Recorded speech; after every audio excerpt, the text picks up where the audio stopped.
দর্শকের বিচার চাই, না হলে সমাজের প্রতিটি নারী অনিরাপদ। দর্শক একটি অপরাধ নয়, এটি মানবতার বিরুদ্ধে যুদ্ধ। বিচার চাই, ক্ষমা নয়। দর্শকের ইচ্ছা কেবল মৃত্যুদণ্ড। যে সমাজ দর্শকের পক্ষে দাঁড়ায় সেই সমাজ দর্শন জন্ম দেয়। ন্যায় বিচার যদি না হয় তাহলে জনগণ রাস্তায় নামবে। বিচারহীনতা মানেই দর্শকের প্রশ্রয় দেওয়া।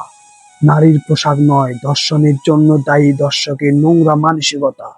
দর্শকের কোনো ধর্ম নেই, জাত নেই, সে কেবল একমাত্র নরপিশাচ।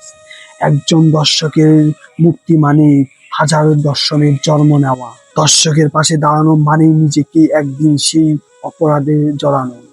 যে সমাজ দর্শকের বিচার করতে পারে না সেই সমাজ ক্রমশ ধ্বংসের দিকে চলে যায়। একটি দর্শন মানে কেবল একজন নারীর ক্ষতি নয়, এটি পুরো জাতির অপমান। দর্শনের বিচার যদি দ্রুত হয় তবে সমাজে দর্শকের জন্ম নেবে না। যে রাষ্ট্র দর্শকের বিচার করতে পারে না সে রাষ্ট্রের ভবিষ্যৎ অন্ধকার। বিচার পেতে যদি আন্দোলন করতে হয় তবে সে রাষ্ট্রের আইন দুর্বল। ধর্ষণকারী মানুষ নয়, সেই সমাজের এক ভয়ঙ্কর দানব।